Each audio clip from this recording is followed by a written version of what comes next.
Nakakatawa naman to. Ipakita ko nga to kay John Paul. Aray!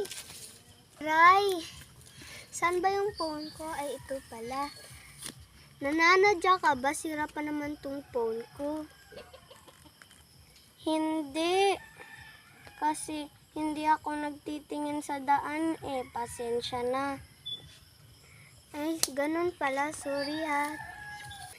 Sino ka ba? Ikaw ba yung bagong kapitbahay namin? Oo, ako si Lablab. Ako yung bagong kapitbahay. Ako naman si Ella. Sorry, nabasa kong cellphone mo. Hindi ko talaga sinasadya. Okay lang. Tara, tayo. Sorry ha, nabangga kita kasi hinahanap ko kasi yung kaibigan ko.